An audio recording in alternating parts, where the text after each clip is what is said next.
Guys, what's up? It's your boy Crypto Marco yet again with another awesome video on the topic of cryptocurrencies. The currency your friendly bank employee from around the corner advised you against investing because he said that lizard people are going to take over the world one day and that it doesn't matter if you have cryptocurrencies or not.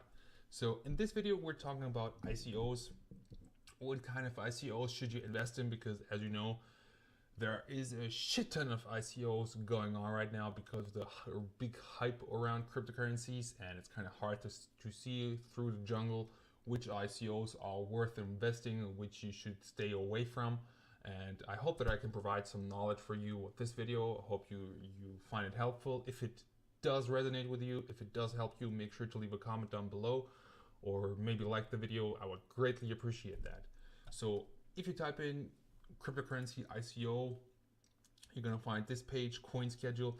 As you can see, there are a lot of ICOs going on right now, and they're from a lot of different industries. So if we go to the stats, you'll see that there are also a lot of different industries for ICOs, what kind of industry they're focusing on.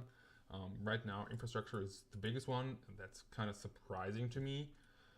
And I kind of don't believe in this number. Oh, November it's probably not. November probably hasn't passed, so I don't have any numbers on November. But I would wonder if November wouldn't be a new all-time high. So, what are important things to look out for when you're investing in an initial coin offering? So, many people think that the bigger the better. Like, obviously you're like, if this initial coin offering gathered $200 million, so it must be good. Like, how can something that attracts $200 million of capital, how is it possible that it's not good? But when you're dealing with an ICO that attracts that much marketing capital, don't forget that at the end of the day, you're still dealing with human beings. So there's a lot of psychology involved in this, and it might be the case that those $200 million are coming from FOMO, fear of missing out. So many people are actually buying into an idea that is kind of non-existent. So in my opinion, what I found best is an ICO that's somewhere between $2 and $10 million. And rather than focusing on size, you should focus on value. What kind of value does this company provide society with? Does it really solve a problem on a big scale? Is it really helping, or is it just, you could provide a bunch of monkeys with $200 million and they won't do shit, but if you provide a few people with $2 million, they're going to do more than a bunch of morons with a lot of money.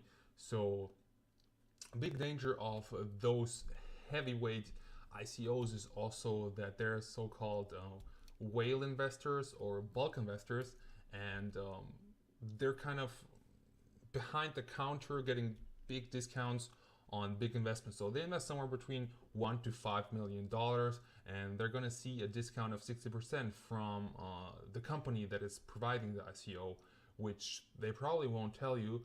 But these guys, at the end of the day, have the power to manipulate the course by selling a lot of their tokens.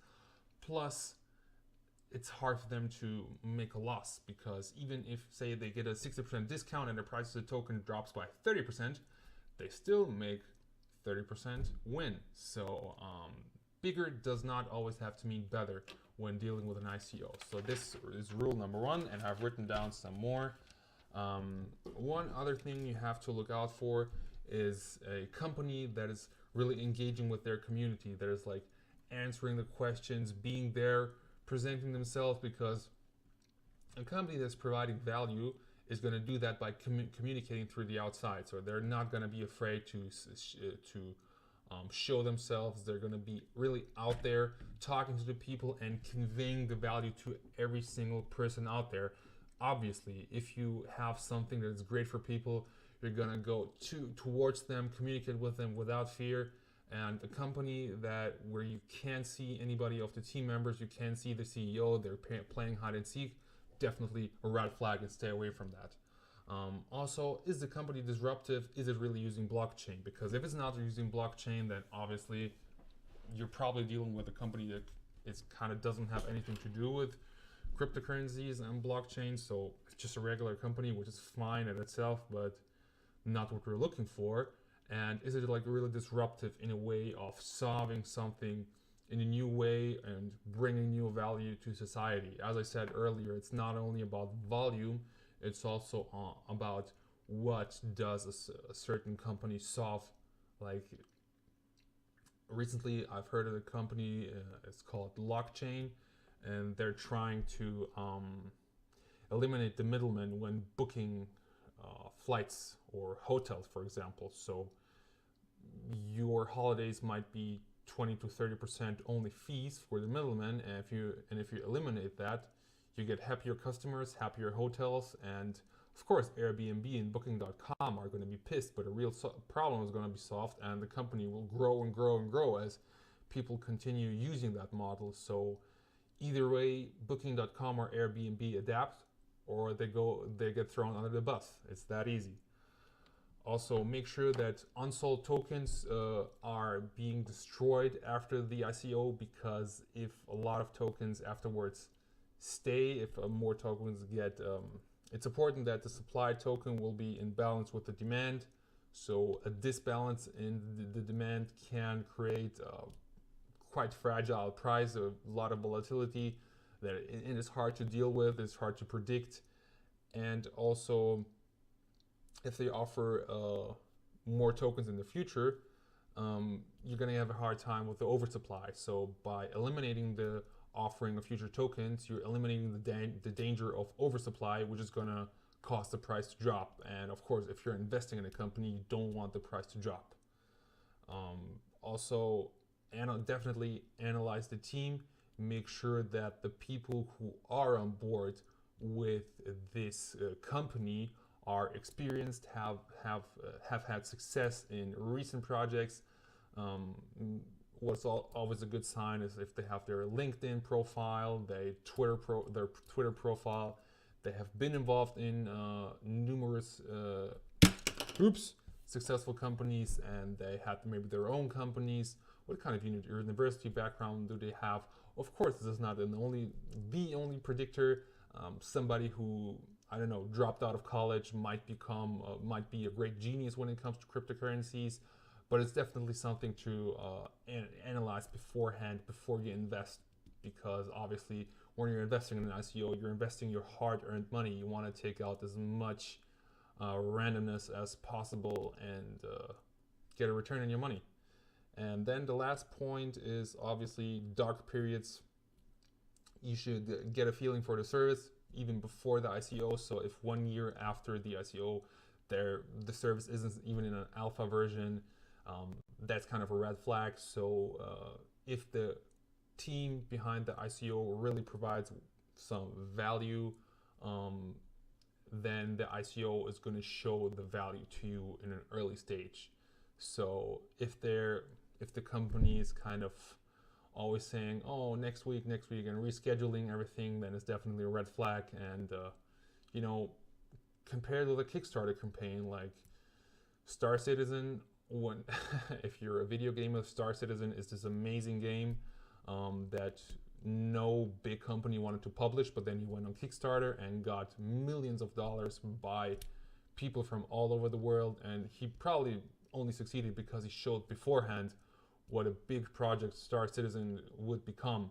And that's kind of hard to convey if you only have like in a smaller interview where you're just like speaking about it. Like, we have to show actual value that is going to be created later on. So that's pretty much my last point. If you want to invest in ICOs, what to look out for. Let's repeat, you have to pick the right size. The founders have to engage with the community, make sure that the company is using blockchain and that it's disruptive. Unsold tokens should be destroyed after the ICO, or so you don't get into the oversupply.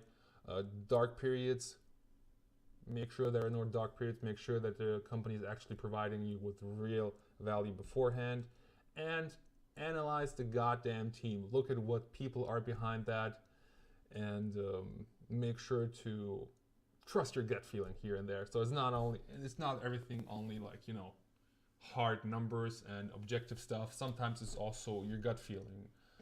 I think many people who bought Apple stocks in the late 90s probably can relate to this, because right now they probably have a big smile on their faces, but that's another story. So these were just my 2 cents on initial coin offerings. I hope that you have enjoyed this longer video, and I hope that you have learned something. If you did, make sure to leave a comment down below. I would really appreciate it, because once a week I'm giving away, on every Sunday, I'm giving away a small amount of money in the form of Litecoin. So at the end of this week, on the 26th of November, I'm gonna pick the winner.